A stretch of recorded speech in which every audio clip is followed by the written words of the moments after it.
And welcome to the Inland Sports Show, everybody. I'm your host, Pep Fernandez. We appreciate you tuning in here on Wednesday night each and every week. We got a fun show coming up in just a moment. We're going to check in with Norco softball coach Rick Robinson. He's been at this for a while. He's won a bunch of championships, 7 at Norco. They are a softball dynasty, I guess you could say, on the diamond. So we're going to check in with the defending CIF Southern Section Division 1 champion, Rick Robinson, in just a moment. We're also going to hear from the new CBU men's basketball coach, Kyle Getter. We got some University of Redlands women's flag football to get to. We'll talk some high school football, high school baseball, a lot going on. So make sure you give this video a like and subscribe to the channel if you have not done so already. All right, we're going to lead things off, though, on the softball diamond. We just mentioned that interview with Rick Robinson. It's a longer conversation. It was a lot of fun to catch up with Coach. It's been way too long. It's been a while, but Norco is the defending CIF Southern Section champion in Division 1. He has won 7 titles at Norco. They went back-to-back in 2018 and 2019, so they're trying to do it again this year, the repeat, which is very, very tough. D1 is incredibly tough in the Southern Section, the toughest playoff bracket in the entire nation when it comes to high school softball. But Norco should be right there in the mix when it comes to the Division I championship finals in a couple of weeks, actually next month, the end of next month in Irvine. Let's go to the Bass Athletics Play of the Week, because this was a big statement win for Norco when you talk about the better teams, so the best teams in the CIF Southern Section. Norco taking on J. Sarah this past Saturday. Inland Sports. Here we go, the Bass Athletics Play of the Week. Norco down 1-0, 6th inning. Leighton Gray, the RBI, ties the game at 1 apiece. Still tied at 1. We move to the bottom of the 7th. Horsetown, USA gets the dub. That's Sasha Pham, the RBI in the 7th inning. Norco with a walk-off 2-1 victory against J. Sarah, a Bass Athletics Play of the Week. That was a huge win for Norco, one of the 2 of the top teams in the Southern Section. Norco getting the win, and now they're trying to put themselves in position to win another CIF Southern Section Division I championship. Rick Robinson talking about how difficult it is to get back to the finals and win another title. The Norco softball dynasty, his background a little bit. You're going to like this interview. It's Rick Robinson, the head coach for Norco softball, right here on the Inland Sports Show. Inland Sports. Sports Show, the head coach of the Norco softball team, Rick Robinson, is back on the program. And of course, Norco coming off a CIF Southern Section Division I championship just last season, but they're hoping to do it all over again this year. And coach, I mean, every year I'm sure it's fun to win the championship, but does it make you hungrier to come back and be like, man, that was fun. I wonder if we could do it again. I wonder if we could add another title to the collection. Oh, it always does. I mean, you always want to try to win another one, and because you know how much fun that one was to win. But you also know that, each one is different, and every time you get there, you never know if you're getting back. Well, let me ask you specifically about 2025. How was that season or that team maybe different from the ones that you won prior to? It had a real team atmosphere. We really didn't have a real team mentality in 24. There was, team didn't really mesh as well as we would have liked. A few changes, few graduations, and they were, the team came back and it was just a absolute family. It had, 10 juniors on it, which we call them the Colt because they basically grew up together for a long time. And it just, everything meshed. I mean, everything went, they got along great. We got back to where no one actually kind of ever got offended when something was said. You could actually joke with each other and no one, got upset. Well, not too often. It does happen, but we got past it really easily. Well, Coach, I mean, you obviously have star power on this team. I mean, Cora Williams is a great player, obviously. You've got some other great players as well. But, man, when I first started covering you guys in 2011, I'm trying to remember who, like Kylie Reed, Oh my gosh, was it Emily Lockman? Emily Lockman. Emily Lockman. I think Kinsey Hansen came somewhere around there. Maybe just Kinsey right Hansen after would have come in 16. In 16. I mean, it was a heck of a run. Abby Lockman, a few others. Yes, yeah, and Taylor Dawkins after that. I mean, you had some really incredible players and teams. Have you found over the years that you need, obviously, talent's going to win some games, but do you feel like you said, having that cohesiveness as a team is maybe just as important as having the talent on the actual field? In some ways, it's more important. The most talented teams don't always win. The best teams win. You can have that internal fighting. You can have, if they're not getting along, they don't play as well as they can. And when mistakes happen, they start to point fingers, and that leads to more mistakes. When they're getting along and they're really a team, they'll pick each other up. What last year's team did. Last year, I think was the 7th CIF championship for Norco softball. Is that correct? Yeah, that's correct. Man, so Coach, the longevity of how this team is, I think the first one was at 2003, right? Correct. So, I mean, that's over 20 years. I mean, it's not like, hey, we had a good run, we had a good class, come through the program, so we won a couple titles. I mean, to do it for so long, and you've been, instrumental in a bunch of these. I mean, why do you think it is over time that consistently you guys are able to not only win, but compete for championships? Well, I mean, one, as you said earlier, there's a little bit of star power that's come through, even in the little town of Norco. But I think it's also we don't take ourselves too seriously. We have a little fun at the same time. But we basically run the same two defenses we ran in 2003. We have that philosophy of we don't do a lot of different things. We do our couple defenses. We probably have 5 offensive signs, but we do what we do really well. Can you stop us? And it's more of that.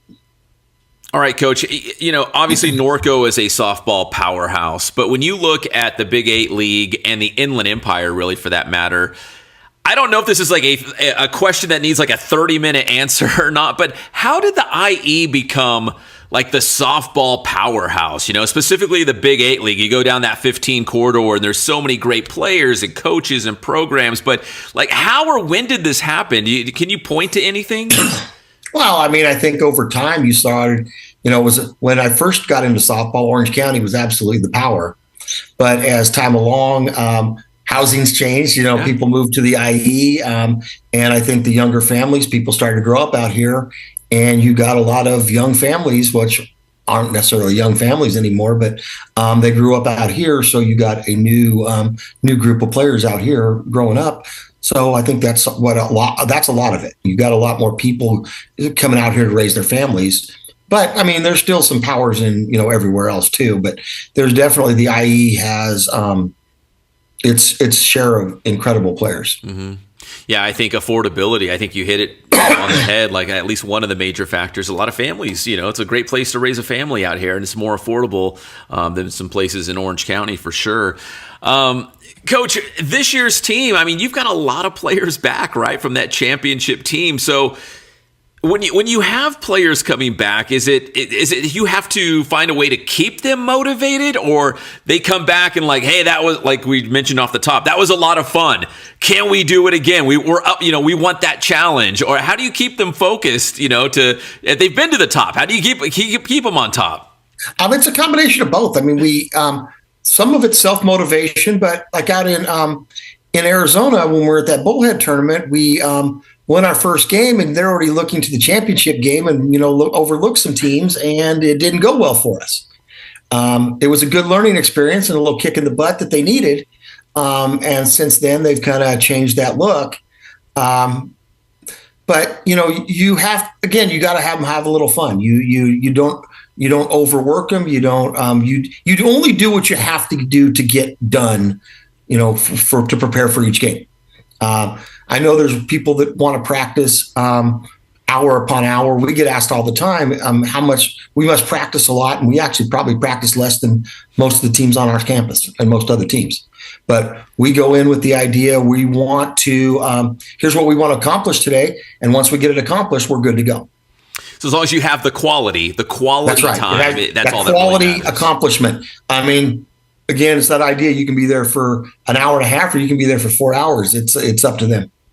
And how much of it, like during in season, are you guys working on things that you have to fix from just the previous game? Like you have a game and maybe you won it, but there's some things that you guys feel like, hey, we can still clean up and get better. How much are you just, as the season's going along, you're just kind of tooling a little of this, a little of that based on how your team is playing throughout the season? Well, we did that today. We didn't like the way we were hitting cutoffs from the outfield the last week or so. So we worked a lot on, our cutoff rotations and everything else. We added that into that extra stuff. So you always have to look at what are you not doing well. Mm-hmm. It didn't have to be done long. It probably took us about 15 minutes, but we focused on that to get that back in routine to make sure we knew where we were on those things. Coach, how do you keep it fun? I mean, do you try to make sure practices are always a little bit different and you try to incorporate new drills, or I don't know if there's like team bonding things you guys do, but how do you keep it fun during the season? Well, I mean, I think that's more on them. If you ask them, we're probably, that old school drill and kill probably a little too much, which is what, I grew up on. But they all think, that they love playing hacky sack. They've been playing that, as a group for the last couple of years. They're still not good at it, but they enjoy doing it. And I don't care which softball team it is. They think they can sing and dance. And there's been a few that are good, not most of them, but I think you have to let them do those things. You have to let them make the game fun for themselves too. As a coach, sometimes it drives you crazy, but as long as they can turn it on when they cross those lines, we're good to go. It doesn't have to change until it affects what happens between those lines. Mm-hmm. That took me a long time to learn. Do you feel like, because you're a former police officer, correct? Correct. Long time ago. Do you feel like coaching girls softball that you've, I don't know if softened is the right word, but do you feel like you've been able to relate and adapt to coaching girls like over time? Do you feel like you're a better coach today in 2026 than maybe when you first started? I think so. I think also becoming a teacher, when going from law enforcement into teaching, I think that helped. It's two different types of things, but I think age has helped and hurt. I mean, I do find that time, like those commercials about becoming your father, get a little cranky sometimes, and the girls know how to just kind of brush me off when I'm when that happens. But no, I think you soften a little bit and understand this is a different group of girls or young women now than it was 25 years ago. People are different. Kids are different today, and that's you have to adjust with them. They're not always going to adjust to you, and I think that's where coaches get in trouble is when you want everyone to fall into one group. And, teams are different. Sometimes there's power teams. Sometimes this is definitely a pitching and defensive team. I would like to hit a little more than we do sometimes, but we have two pitchers that we rotate back and forth, and they're both have an ERA under 0.5. So, I mean, we're usually in pretty good shape with that. So you feel like if you score a run or two, hey, we're in good shape. I mean, you'd like to score more, but. Well, I mean, we were in league last week, and we gave up more runs last week than we gave up in the, previous 15 games. It's league. They know us. There's a little more intensity, and there's that league familiarity and things like that. Do you feel like it ebbs and flows from season to season? Like sometimes, or some years, you might have a team that's just crushing the ball, and you're going to score 7-8 runs a game, and then other teams like this one, defense and pitching, which I believe wins championships. I love pitching and defense, but do you feel like you've been able to win both ways? No, it does, and there are times that we have been hitting the ball a little better. We can explode. We have the moments where we do explode, even against good pitching. So you like that. I mean, I go back to those like 18, 19 teams where we were averaging about 11 runs a game and giving up about a half a run a game. I mean, that makes coaching pretty easy. But no, we've been having to fight it out. We've we won a couple of one-run games this week, against, and it was all good teams. You had King, Roosevelt, and then we in league who It looks like at this point we'll be at the top of the league, but you never know how this league plays out. Mm-hmm.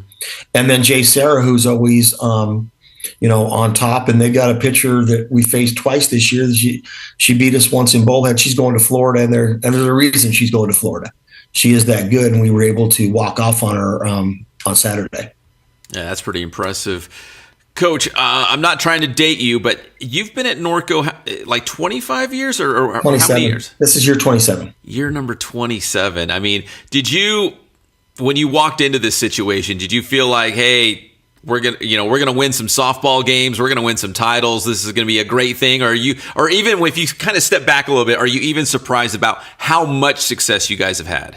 Oh, absolutely. You never expect it. You hope for it. Most coaches, I think, when you first start, you hope to get to that big game one time. And to be, to have the success we've had at Norco. I always look at it.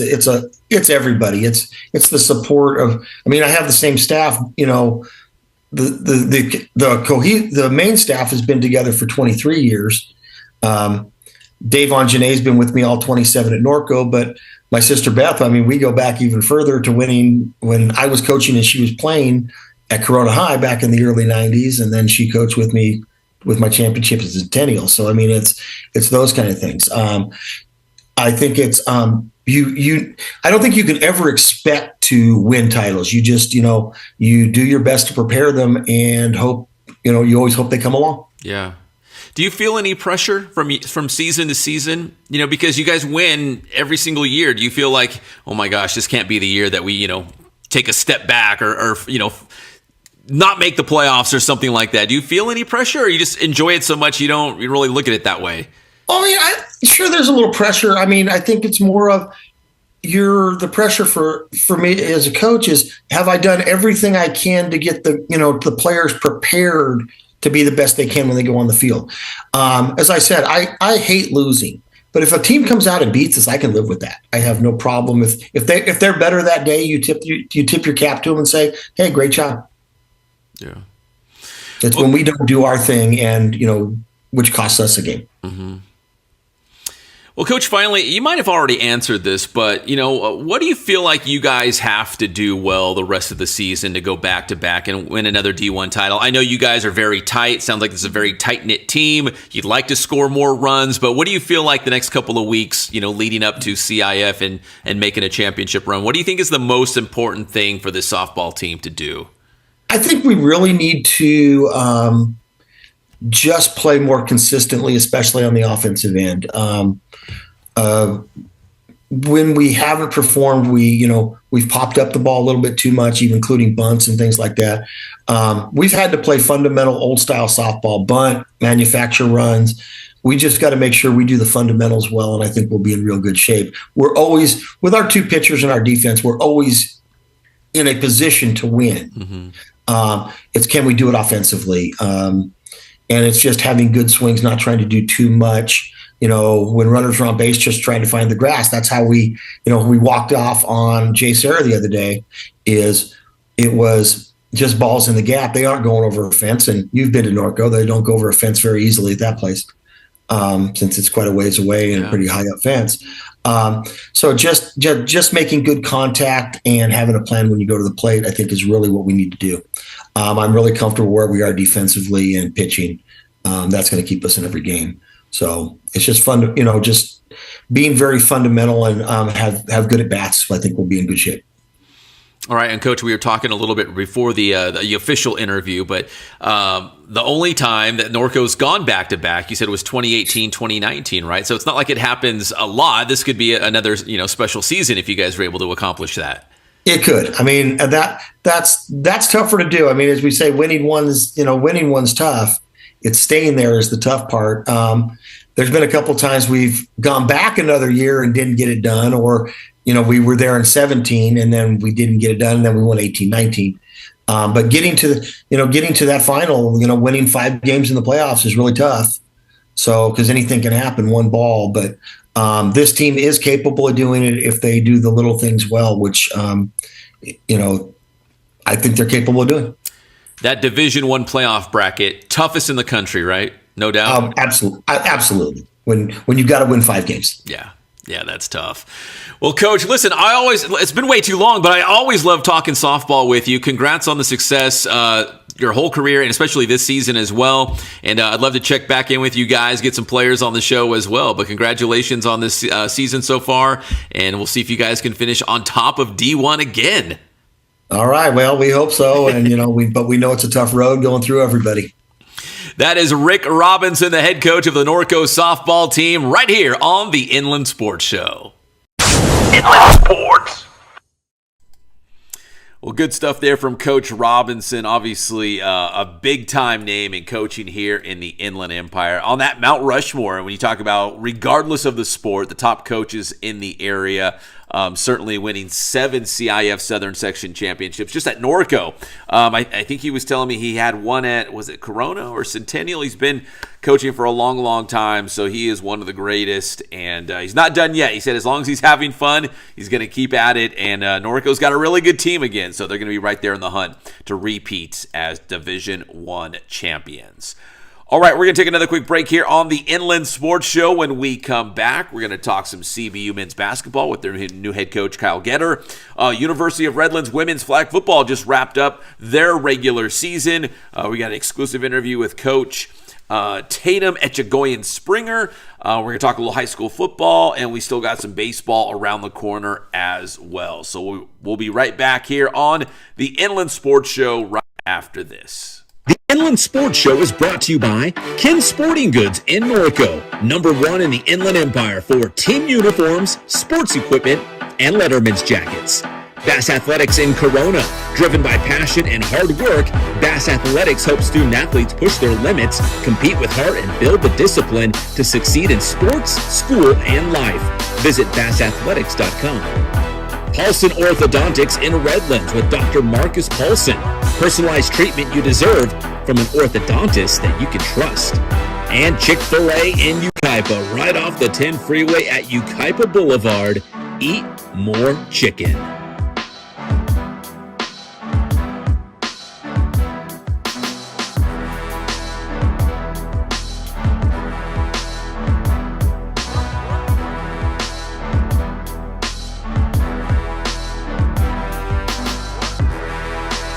If you can give one piece of advice to young athletes, what would it be? Take your academics just as serious as you take, even more serious than you take your athletic development. Learn different skills. Don't just train all day. Learn to play the piano, learn an instrument, and have some hobbies. Invest in rest. It's all about being well balanced. And I think a lot of times student athletes, they don't realize how acquiring other skills translate to sports and what they want to do. It all adds up. Being someone that takes care of their responsibilities, takes care of business, it's all the same skill set. So build some other skill sets. Make sure you get your rest.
right, welcome back to the Inland Sports Show, everybody. I'm your host, Pep Fernandez. We appreciate you tuning in. A big thanks to Rick Robinson, the head softball coach at Norco High School. Truly a dynasty out there in Horsetown, USA, on the softball diamond, trying to get another Division I championship again this season. All right, we're going to pivot from softball now to college basketball, CBU. The men's team with a new head coach going into next season, Kyle Getter. He comes to us from Notre Dame, the Fighting Irish, the associate head coach with the Fighting Irish for the last couple of seasons. Now he takes over a CBU program that most recently went to March Madness, our maiden voyage to the NCAA tournament after winning the WAC championship, but a lot of changes. I mean, Coach Getter, he'll have a new coaching staff, a lot of new players, CBU moving from the WAC to the Big West Conference, so there's a lot going on. I had a chance to sit down and talk to Coach Getter during a long two-part interview on the Lancers Athletic podcast, so make sure you look for that. I think the first half has been already posted to social media and your favorite podcasting platform, so go look for that, my conversation with Coach Getter. But I did pull him aside just for a minute, talk about what he's expecting from the team this season, and he reiterated that he's inheriting the program from Rick Croy in a very good place. Yes, there's a lot of changes going on right now at CBU, but the Lancers are in a great spot, coming off a historic season, a 25-win season, March Madness, 19 straight wins at home. CBU's in a good spot, and Coach Getter is very excited to grab the reins and keep running with it. Inland Sports. Just real quick, man, you mentioned the 5 pillars, that you want to build this program around. Can you mention what those 5 pillars are again? Sure. Pep, the 5 pillars that our program is going to be built on are humility, passion, unity, servanthood, and thankfulness. And why are those important, do you think, to a successful championship team?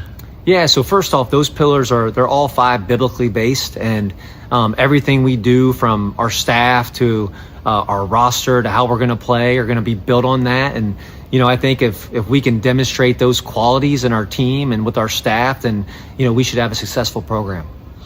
And Coach, obviously coming off the heels of a season like CBU just had, what gets you excited? What keeps you optimistic? Like, hey, this program's in a good spot. I'm not inheriting a program where the cupboard is absolutely bare. It's in a good spot. What gets you excited and optimistic about where the program is right here at CBU? Yeah, so first off, Coach Croy did an amazing job. I mean, to win 25 games this past season, and they had a 19 home game winning streak, and which is the 8th longest in the country. And look, I walk into the event center that we're standing in front of, and I can't wait to have this place rocking. I mean, what a home court advantage. And I'm looking forward to building upon the success from last year and the momentum, and, looking forward to carry that forward. Inland Sports. All right, it was awesome to not only meet Coach Getter, but have that long sit-down interview with him. I mean, it was like an hour long. It's going to be 2 separate podcasts, but the first half is out right now. You can see clips of it on social media if you follow CBU men's basketball, and also on your favorite platform for podcast, Apple, Spotify. You can find it in all those different places. It's the Lancers Athletic Podcast. All right, now let's go to women's flag football. The University of Redlands just wrapped up the regular season, picked up a big win at home against Norco College. 32-18 was that final score in that one. Alondra Ali from our Inland Sports team caught up with U of R head coach Tatum Etchegoyen-Springer after the big win for the Bulldogs to talk about where they are right now and also the future of the program and the sport, where it's going. It was a great year for the U of R, and things are looking up with the Bulldogs. Inland Sports. What were the keys to victory in tonight's game?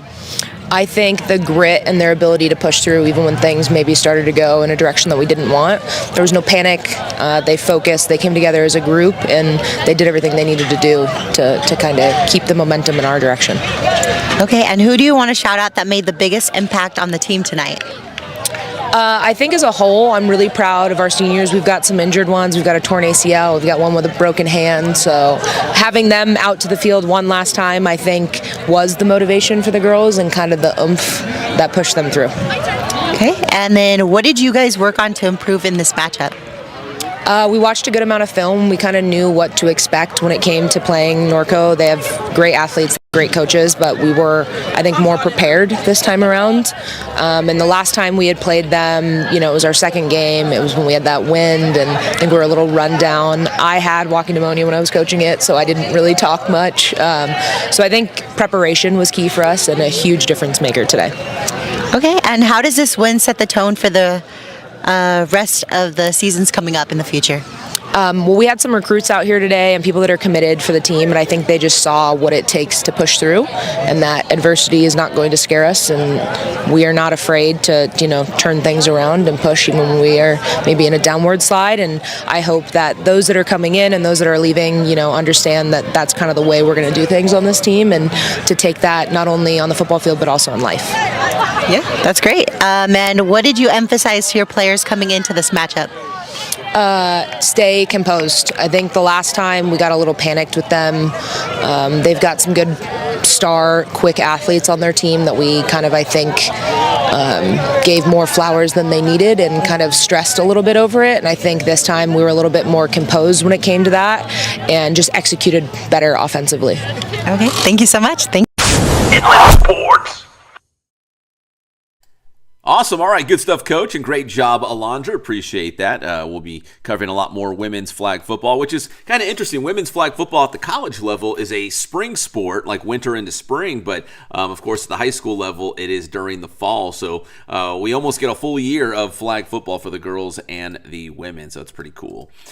All right, and speaking of football, right now on IEMG, we've been looking at a lot of the upcoming schedules for 2026 for the teams in San Bernardino, but we're also just looking at the season because teams are moving around to new leagues. There's not a lot of re-leaguing taking place for this upcoming season, but maybe the most significant one, and this is the growing trend right now in high school football, is where multiple leagues get together and create a football conference or a conference in general for all sports. So we know about the Arrowhead Athletic Conference, the Raincross Conference, the Big West Conference now, right, in the Big 8 in the Southwestern League for football. Now there's the Valley Conference, and we broke it down on IEMG this week, but here's what the Valley Conference looks like.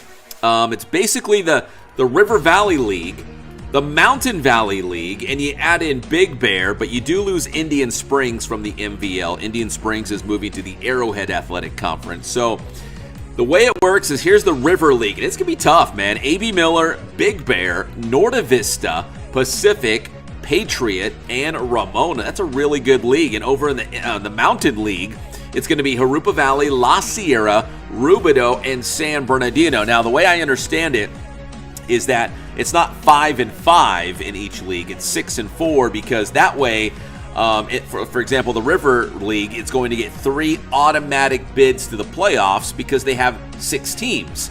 And the Mountain League, because they have 4 teams, they will get 2 automatic bids. So if they each had 5, leagues with 5 teams still only get 2 automatic bids. So it made more sense to make it 6-4. And I think it's going to be ultra competitive. Really excited about that River League. I mean, we know how good Norta Vista and Ramona has been. Patriot has been unbelievable as well. They've been so good under Coach Fowler. Pacific had a real bounce-back season last year. Coach Burries is a miracle worker out there with the Pirates. And A.B. Miller's always tough. Big Bear is they always play hard. So it's going to be a lot of fun. So that's the Valley Conference coming up for this upcoming football season. And again, we're talking more football and taking a look at the conference and some of the individual schedules for some of these teams on IEMG this week and the upcoming weeks right now on Sports Weekly. All right, we're going to take another quick break here on the Inland Sports Show. When we come back, we'll talk some high school baseball and some 66ers baseball next here on the Inland Sports Show right after this. The Inland Sports Show is brought to you by Ken Sporting Goods in Norco, #1 in the Inland Empire for team uniforms, sports equipment, and Letterman's jackets. Bass Athletics in Corona, driven by passion and hard work, Bass Athletics helps student-athletes push their limits, compete with heart, and build the discipline to succeed in sports, school, and life. Visit bassathletics.com. Paulson Orthodontics in Redlands with Dr. Marcus Paulson. Personalized treatment you deserve from an orthodontist that you can trust. and Chick-fil-A in Yucaipa, right off the 10 freeway at Yucaipa Boulevard. Eat more chicken.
Fact versus fiction. Youth athletes need sport-specific training in order to develop speed, agility, and strength. The fiction is that you see all of these kids doing sport-specific strength and conditioning, doing exercises they can't quite handle yet, and they don't need to, because all they need to do is get stronger, build core strength, learn how to jump and land, learn how to run, learning how to squat, learning how to press. Those skills are foundational for most sports. It doesn't need to be sport-specific quite yet. Inland Sports. Back-to-back Masters champion. In fact, he's the first one to do it since a guy that goes by the name of Tiger Woods back in 2001 and 2002. So a little bit of greatness here by Rory McIlroy to win back-to-back green jackets at Augusta. It's always a little something special when you go to the ceremony where normally the previous champion gives you the jacket. Well, he is the previous champion, so it's kind of a special moment where he puts it on again, back to back. Very tough to do. I don't care what anyone says. This puts Royal McIlroy way up there now, dude. He has screamed up the list of great golfers. Yeah, I mean, if you're looking at the biggest names in golf and the top golfers in the world, of course, Scottie Scheffler is right there at the top of the list, but so is Rory McIlroy, maybe a 1A to 1B, or maybe Rory's the 1A now. But I think at least when you look at golf, those two guys are the best in the world. And Rory McIlroy's been at this for a while, and he is a very decorated golfer. And for him to do this, and again, there's only a handful of guys that have won back-to-back at Augusta, and Tiger Woods was the last one, 24, 25 years ago? I mean, it's been a while. It's not like this happens very often. So for him to do that is very, very impressive. And he held things together on Sunday. Things were kind of unraveling a little bit. He held it together with Scottie Scheffler breathing down his neck, man. Scottie was coming on strong over the weekend, but he held him off by one stroke. So if the Clippers won that game against Golden State, they would have to beat the loser of Phoenix and Portland just to get that number 8 seed. So they have to win twice just to get into the playoffs here in this little play-in tournament. Yeah, I actually think this is a really good matchup with Golden State. Yeah. I don't know what's going to happen. Yeah, I mean, they could win it. I mean, Golden State's not at full, they're not 100% either. So, and the Clippers have had this run where they turn things around after the month of December. When we got to this calendar year, 2026, Clippers have been one of the better teams in basketball. So who knows, man? Anything can happen. But it's a tough road. They got to beat Golden State.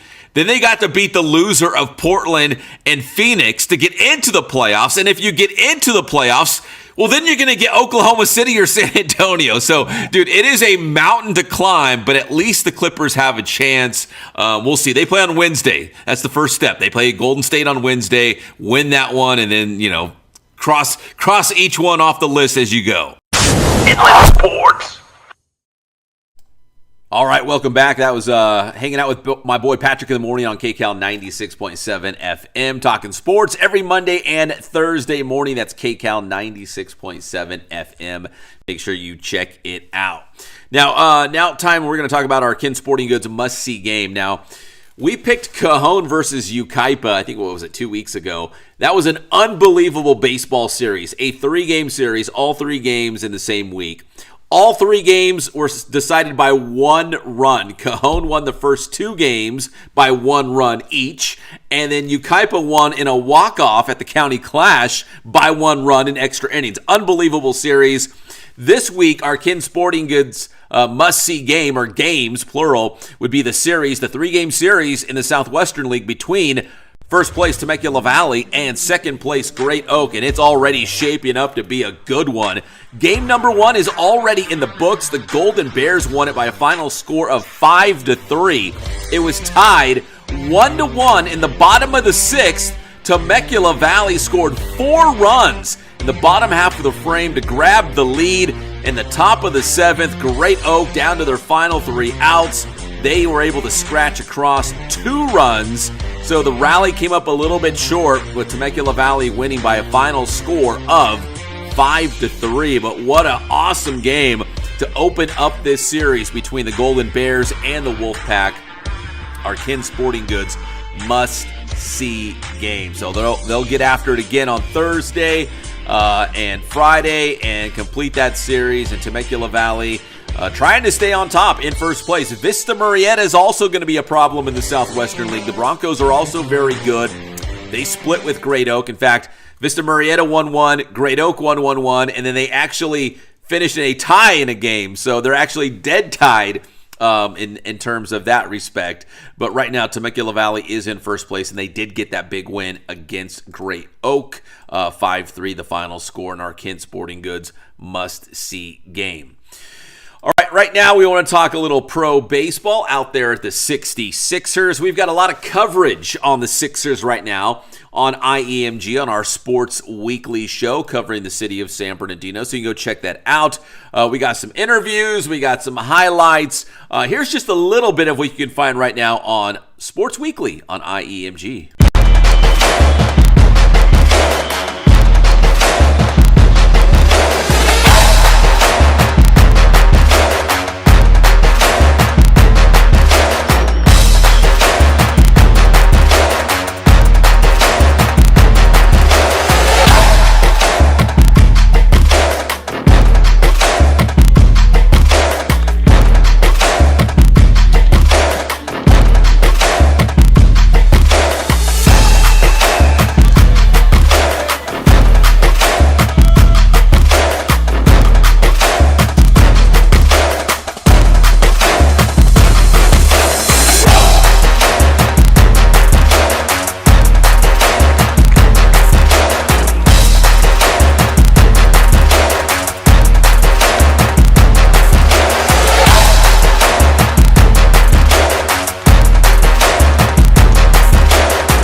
All right, some of the sights and sounds out there at the Sixers game against the Ontario Tower Buzzers. We also caught up with the San Bernardino girls water polo team, your CIF Southern Section Division 5 champions this winter. In fact, they were the only school from the IE to win a girls water polo CIF championship, so they were honored out there at the stadium, San Manuel Stadium. So if you'd like more on that, that's why we point you over to Sports Weekly on IEMG, so you can go check that out and hear from Coach Mendoza and the Cardinals CIF Girls Water Polo Champions. All right, that's going to do it for this edition of the Inland Sports Show. Big thanks to our guest, Rick Robinson. That long interview, really appreciate catching up with him. One of the all-time greats in softball for sure here on the IE. Coach Getter at CBU. Coach Etchegoyen-Springer, U of R flag football, of course, and really appreciate them making the time for us here on the Inland Sports Show. And again, for more on Coach Getter, make sure you follow the Lancers Athletic Podcast right now, the first of 2 podcast episodes with Coach Getter is out on your favorite podcast platform, and some clips on social media as well. That's going to do it for this edition of the Inland Sports Show. My name is Pep Fernandez. God bless you guys. Stay safe out there. We'll see you next time on your favorite show, the Inland Sports Show. Good night.